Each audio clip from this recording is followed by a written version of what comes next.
आज हम लोग इंग्लिश ग्रामर शुरू करने वाले हैं और इसमें जो है आज का टॉपिक हम लोग का है पार्ट्स ऑफ स्पीच। तो चलिए आज हम लोग जो है पार्ट्स ऑफ स्पीच को समझते हैं कि ये है क्या। तो चलिए स्टार्ट करते हैं। तो देखिए यहाँ लिखा हुआ है पार्ट्स ऑफ स्पीच। तो ये जो वर्ड लिखा हुआ है पार्ट्स ऑफ स्पीच, तो यहाँ पे एक तरफ लिखा हुआ है क्या पार्ट्स। पार्ट्स का मतलब क्या होता है? अंग जिसको कहते हैं या भाग जिसको कहते हैं या खंड जिसको कहा जाता है। तो ये हो गए खंड यानी भाग, लेकिन किसका भाग? ये स्पीच का भाग। तो स्पीच का मतलब क्या होता है? तो स्पीच का मतलब होता है भाषण या कही गई बात या कोई सेंटेंस। तो जिस तरह से हमारे शरीर के पार्ट्स होते हैं या किसी वस्तु के पार्ट्स होते हैं, बस उसी तरह हम लोग समझ सकते हैं कि किसी भी कही गई बात या कोई सेंटेंस या कोई भाषण का भी अपना पार्ट्स होते हैं। तो वो सभी पार्ट्स जो हैं ये किस तरह का होंगे और वो सभी को किस किस नाम से जाना जाएगा। तो यहाँ पे एक सेंटेंस हम लोग यहाँ पे लिखने जा रहे हैं और इसको देखिएगा कि इसमें से कौन कौन से पार्ट्स इसमें हैं। जैसे यहाँ पे लिखे हैं Ram is going to school. तो यहाँ पे इस सेंटेंस में यहाँ पे एक सेंटेंस लिखा हुआ है। तो ये जो सेंटेंस लिखा हुआ है इस सेंटेंस में अलग अलग यहाँ पे पार्ट्स देख पा रहे हैं। ये अलग से पार्ट्स हैं, ये भी अलग से पार्ट है, ये भी अलग से है, ये भी अलग से हैं और ये भी अलग से हैं। तो ये जो अलग अलग यहाँ पार्ट्स देख पा रहे हैं ये पूरे सेंटेंस का अलग अलग पार्ट्स हैं, लेकिन ये सभी पार्ट्स जो है अपने आप में ये किसकी जैसा रिप्रेजेंट कर रहे हैं। तो यहाँ जो हम लोग का पार्ट्स ऑफ स्पीच जब हम लोग पढ़ेंगे तो हम लोग जो है किसके बारे में पढ़ेंगे? तो ये सभी आठों जो प्रकार हैं इसके बारे में हम लोग पढ़ेंगे। और ये 8 प्रकार है, noun, pronoun, adjective, verb, adverb, preposition, conjunction और इंटरजेक्शन। तो ये 8 प्रकार के पार्ट्स ऑफ स्पीच हैं। तो कोई भी सेंटेंस अगर लिखा जाता है, कोई भी स्पीच लिखा जाता है, तो उनका जो पार्ट्स हैं इसको ध्यान से समझिएगा। उनका जो पार्ट्स है यहाँ पे देखिए, जैसे यहाँ Ram is going to school लिखा हुआ है, ये अलग अलग पार्ट है ना। तो ये जो अलग अलग पार्ट हैं ये अलग अलग पार्ट यहाँ जो लिखा हुआ है इन्हीं 8 में से कोई एक रूप का हो सकता है और यही 8 रूप को छोड़ करके अन्य प्रकार का रूप हो ही नहीं सकता है। तो याद रखेंगे किसी भी सेंटेंस का जो पार्ट्स होता है यानी जिससे मिल करके वो सेंटेंस बने हैं वो सभी पार्ट्स जो है इन्हीं 8 में से कोई एक प्रकार का होगा। ये बात को हम लोग हमेशा याद रखेंगे। तो देखिए यहाँ पे ये सेंटेंस में कौन सा जो पार्ट्स है किस रूप का है। तो यहाँ पे हम लोग का राम जो लिखा हुआ है, राम हम लोग का क्या है? नाउन है। राम हम लोग का क्या है? राम हम लोग का नाउन है। इज क्या हम लोग का? वर्ब है। गोइंग भी क्या है? हम लोग का वर्ब है। तो यहाँ पे 2 प्रकार का वर्ब देखें, एक है इज जो हेल्पिंग वर्ब है और गोइंग यहाँ पे मेन वर्ब है। इस जगह पे इज हम लोग का हेल्पिंग वर्ब है और इस जगह पे गोइंग हम लोग का मेन वर्ब है। तो याद रखेंगे कि इज जो है हमेशा हेल्पिंग वर्ब का कार्य नहीं करते हैं, यानी हमेशा हेल्पिंग वर्ब के रूप में ही इसको प्रेजेंट नहीं किया जाता है। ये कभी कभी मेन वर्ब का भी रोल अदा करते हैं। तो आगे इसको जब वर्ब चैप्टर करेंगे तो वहाँ हम लोग को इसका सारा डिटेल समझ में आएगा। इसके बाद ये गोइंग जो है इस जगह पे मेन वर्ब का काम कर रहे हैं, लेकिन इसको भी देखा जाए तो अलग अलग जगह पे ये भी अलग अलग रूप को रिप्रेजेंट करते हैं। कभी कभी हो सकता है कि एडजेक्टिव के रूप में आ जाएं। तो जब हम लोग वर्ब को करेंगे, वर्ब चैप्टर को करेंगे, उस टॉपिक को करेंगे तो ये सारा चीज़ हम लोग को समझ में आएगा। तो ये दोनों हो गए हम लोग का वर्ब। इसके बाद 2 हम लोग का है प्रीपोजिशन और इसको हम लोग का फिर से हो गए हैं क्या? नाउन। तो यहाँ पे इस सेंटेंस में अलग अलग पार्ट्स हम लोग देखें और ये सभी पार्ट्स जो है ये 8 प्रकारों में से ही कोई एक रूप का होगा। हमेशा इस बात को याद रखेंगे। तो कोई भी सेंटेंस हो, कोई भी सेंटेंस हम लोग लिखते हैं तो उस सेंटेंस में ये 8 प्रकार में से ही एक प्रकार का वो होगा। तो यहाँ पे आगे और एक सेंटेंस हम लोग लिखते हैं, जैसे हम लोग का है ही इज गुड लिखें, तो ही इज गुड में ही हम लोग का हो जाएगा क्या, प्रोनाउन हो जाएगा, इज फिर से हम लोग का वर्ब हो जाएगा और गुड हम लोग का एडजेक्टिव हो जाएगा। तो यहाँ पे इस सेंटेंस में फिर देखें कि ये इन्हीं 8 प्रकारों में से कोई एक प्रकार को रिप्रेजेंट कर रहे हैं। तो आगे देखिए, तो आगे हम लोग का जो है यहाँ बचा क्या हम लोग का कंजंक्शन और इंटरजेक्शन। तो कंजंक्शन यहाँ पे याद रखेंगे, कंजंक्शन जो है ये एक कनेक्टर का रोल अदा करते हैं, यानी ये दो या दो से अधिक ये कंजंक्शन जो देख पा रहे हैं ये जो है कनेक्टर का काम करते हैं। तो ये दो या दो से अधिक वर्ड को जोड़ते हैं या फिर हम लोग का दो या दो से अधिक सेंटेंसों को ये क्या करते हैं, जोड़ते हैं। तो ये सेंटेंस को भी जोड़ सकते हैं या वर्ड को भी जोड़ सकते हैं। जैसे यहाँ पे एक सेंटेंस लिखें, यहाँ पे एक सेंटेंस जो है मान के चलिए इस तरह का है, राम एंड श्याम, राम एंड श्याम। तो यहाँ राम एंड श्याम जो लिखा हुआ है, राम एंड श्याम में राम एक लड़का है, श्याम भी एक लड़का है, यानी दोनों नाउन है। तो राम एंड श्याम में ध्यान दीजिएगा, तो राम और श्याम दो यहाँ पे नाउन है और यानी दो वर्ड है। तो दो वर्ड को यहाँ पे एंड क्या कर रहे हैं, जोड़ रहे हैं। तो ये जो एंड है ये हम लोग का कंजंक्शन है जो एक कनेक्टर का रोल अदा कर रहे हैं। तो कभी कभी ये दो सेंटेंस को भी जोड़ते हैं। तो इसको डिटेल में जब पढ़ेंगे तो ये भी हम लोग देखेंगे कि किस तरह सेंटेंस को जोड़ते हैं। इसके बाद दो फ्रेज को भी जोड़ते हैं, नाउन फ्रेज जैसे एडजेक्टिव फ्रेज। तो अलग अलग टाइप का फ्रेज भी होते हैं। तो ये फ्रेज क्या होते हैं इसको डिटेल में जब हम लोग करेंगे तो ये सारा चीज़ हम लोग को देखने को मिलेगा। इंटरजेक्शन में क्या आएगा हम लोग का, तो इंटरजेक्शन में याद रखेंगे ये इसमें स्ट्रॉन्ग फीलिंग वर्ड यहाँ पे आते हैं। जैसे मान के चलिए कि कोई हमारे करीबी का डेथ हो जाता है और अचानक हम लोग सुनते हैं तो एक वर्ड हमारे मुंह से निकलता है। तो ये मान के चलिए कि क्या निकलता है, ओह यानी हाय, वह जो है चल बसे, ही पास्ड अवे, वह चल बसे, ही पास्ड अवे यानी उनका डेथ हो गया। तो यहाँ जो ओह वर्ड है ये हम लोग का क्या किसको रिप्रेजेंट कर रहे हैं, तो ये इंटरजेक्शन को रिप्रेजेंट कर रहे हैं।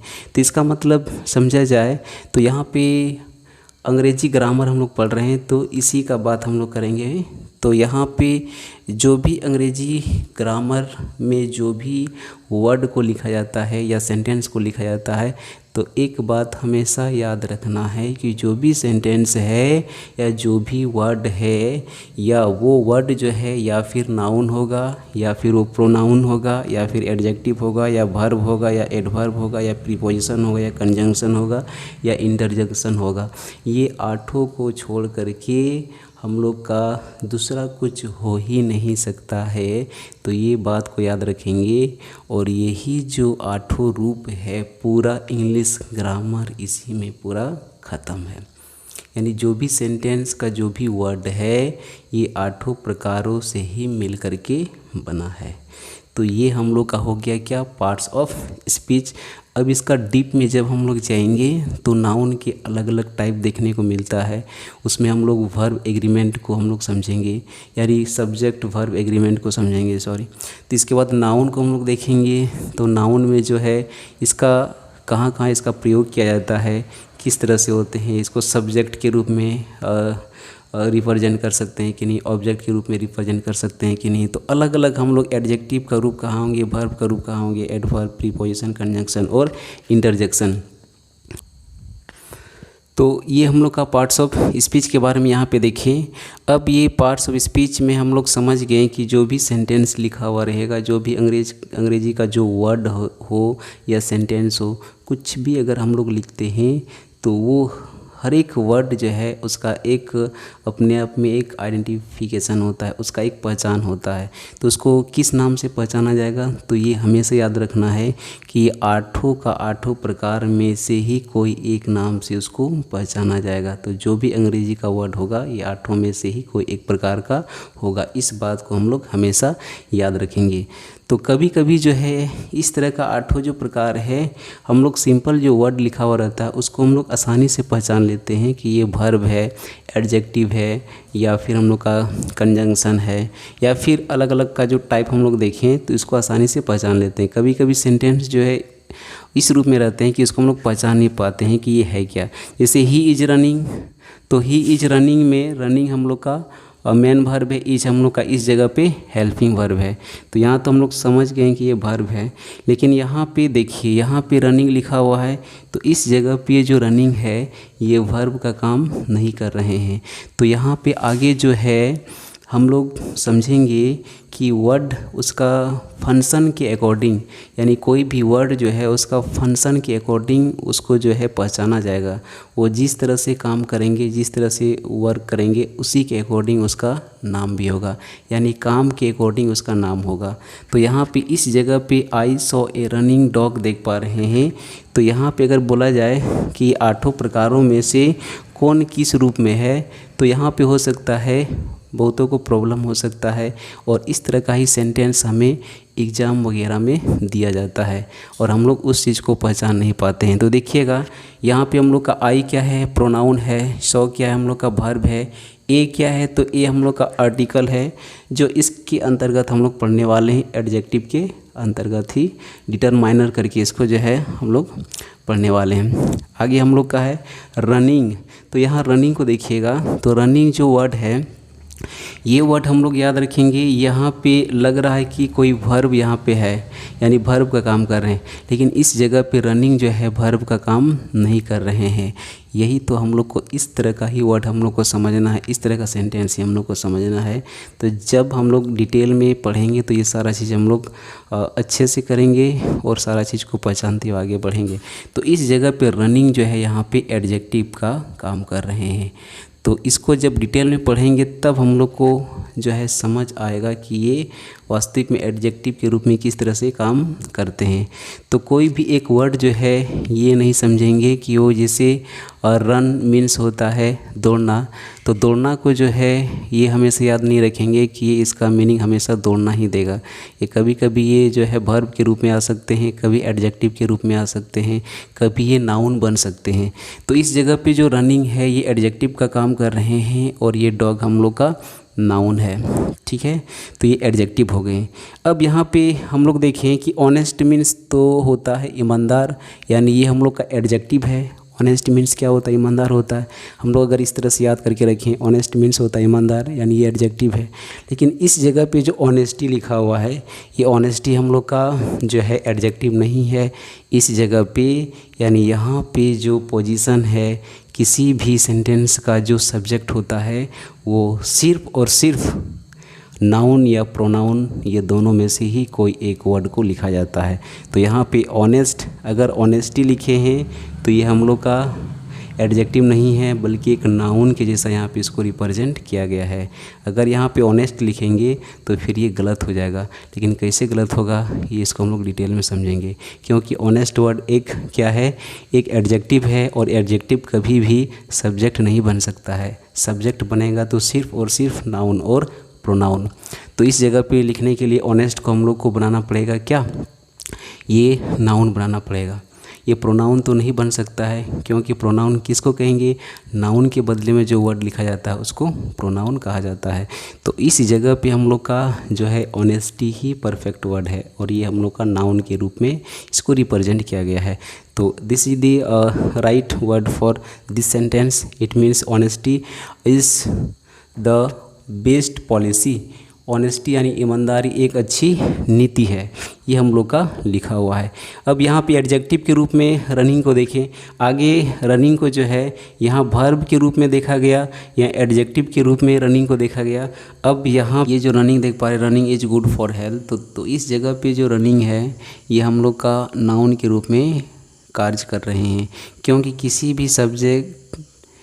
भी सब्जेक्ट को जब लिखा जाता है, यानी किसी सेंटेंस का सब्जेक्ट जो है वो सिर्फ़ और सिर्फ नाउन हो सकते हैं या फिर प्रोनाउन हो सकते हैं। तो यहाँ पे प्रोनाउन तो नहीं हो सकता है, यहाँ पे नाउन को ही लिखा जा सकता है। तो ये रनिंग जो है ये इस जगह पे रनिंग जो है मेन वर्ब का काम नहीं कर रहे हैं, बल्कि एक नाउन का काम यहाँ पे कर रहे हैं। तो आगे हम लोग देख चुके हैं कि ही इज़ रनिंग में यहाँ जो रनिंग है यहाँ पे मेन वर्ब का काम कर रहे हैं। यहाँ पे जो रनिंग है ये एडजेक्टिव का काम कर रहे हैं, क्योंकि ये जो रनिंग है डॉग को क्वालिफाई कर रहे हैं, यानी किसी नाउन को क्वालिफाई किया जा रहा है। तो यहाँ पे हम लोग का एडजेक्टिव है। और यहाँ पे running is good for health, तो यहाँ जो रनिंग है ये एक सब्जेक्ट का रोल अदा कर रहे हैं। और हम लोग को पता है कि सब्जेक्ट को सिर्फ और सिर्फ नाउन और प्रोनाउन को ही लिखा जा सकता है। तो इस जगह पे हम लोग का प्रोनाउन तो नहीं जो है ये नाउन को लिखा गया है, और ये हम लोग का रनिंग क्या है, एक नाउन है ये। Okay, thanks for watching.